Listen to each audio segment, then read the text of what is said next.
Hey everyone, and welcome back to the channel. Do you ever feel like you're just running on a hamster wheel? You wake up, scramble through your day, and by the end of it, you're exhausted but feel like you haven't really accomplished anything meaningful. It's that constant feeling of being reactive, of putting out fires, instead of being in control. If that sounds familiar, stick around, because today we are talking about the secret weapon to reclaiming your time, your energy, and even your peace of mind: routines. Now, I know what some of you might be thinking. Routines. That sounds so boring, so rigid. I get it. The word itself can bring up images of a strict, joyless schedule. But what if I told you that a good routine isn't about restriction? It's about freedom. It's about creating a structure that supports your life, so you have more mental space and energy for the things you actually love. Think of it like this: your brain loves predictability. When you have a routine, you're essentially automating the small, everyday decisions. What to wear, what to eat for breakfast, when to check emails. By making these things automatic, you're conserving your precious mental energy, your decision-making power, for the big stuff. The creative projects, the important conversations, the goals you want to achieve. A routine doesn't box you in. It builds a solid foundation so you can reach higher. So, how do we even begin? The key is to start small. Ridiculously small. Forget about trying to overhaul your entire life overnight. That's a recipe for burnout. Instead, let's talk about micro-routines. These are tiny, 30-second to 5-minute actions that you can easily slot into your existing day. Think of them as your brain's favorite mini-workouts. For example, what's the very first thing you do when you wake up? For many of us, it's grabbing our phone and scrolling. What if, instead, your micro-routine was to immediately drink a glass of water that you left on your nightstand? That's it. It's a tiny win, but it starts your day with hydration and a sense of accomplishment.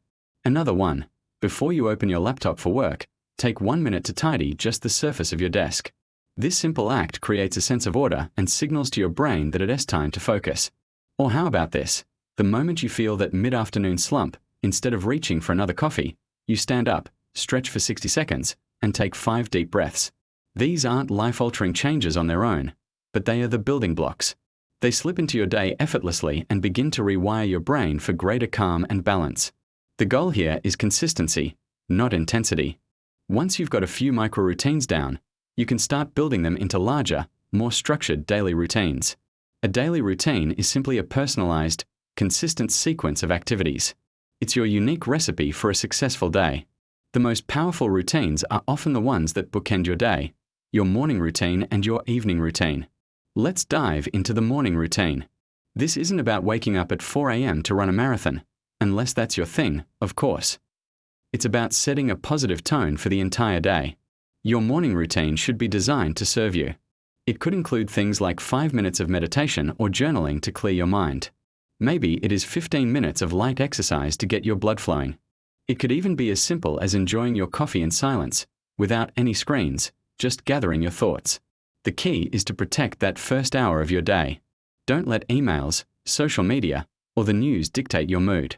Own your morning, and you'll find you can handle whatever the rest of the day throws at you with much more grace. Now, let's talk about the other bookend, the evening routine. This is just as crucial, but it's often neglected. We work or study right up until we collapse into bed, then wonder why we can't sleep. An evening routine is your signal to your brain and body that it's time to wind down. It's about transitioning from the stress of the day to a state of rest.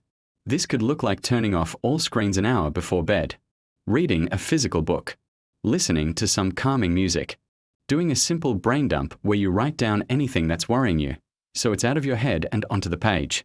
A good evening routine dramatically improves your sleep quality, and better sleep means you have more energy and focus for the next day. It's a powerful, positive cycle. So, what are the real, tangible benefits of all this?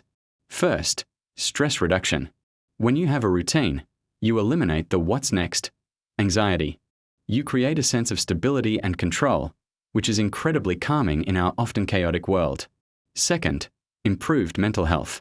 Routines provide predictability, which can be a huge comfort for those dealing with anxiety or depression. They ensure you're taking care of the basics, like eating, sleeping, and personal hygiene, which are foundational to feeling good. Third, a massive boost in productivity. By automating the mundane, you free up your focus for deep work. You know that when it's your designated work block, you're there to work, not to procrastinate by tidying the kitchen. Routines help you build momentum. And finally, routines help you build and maintain healthy habits. Want to exercise more? Make it part of your morning routine. Want to read more? Add it to your evening routine. By anchoring a new habit to an existing structure, you are so much more likely to stick with it. The beauty of a routine is that it's yours to design. It should align with your personal needs, your energy levels, and your goals. Are you a morning person or a night owl? Tailor your routine to your natural rhythm. Your routine today might look different from your routine 6 months from now, and that's perfectly okay. It's a living document, not a prison sentence. Let me give you an example from my own life. My morning routine is non-negotiable. I wake up, drink water, do about 10 minutes of stretching, and then I journal for another 10 minutes while I have my first cup of coffee. I don't look at my phone during this time. This simple sequence sets me up for a focused, intentional day. It didn't happen overnight. I started with just the glass of water. Then I added the stretching. Then the journaling. I built it piece by piece. So, my challenge for you is this. Start with one micro-routine. Just one. What's a tiny, 60-second action you can add to your day, starting tomorrow, that would make you feel just a little bit better? Maybe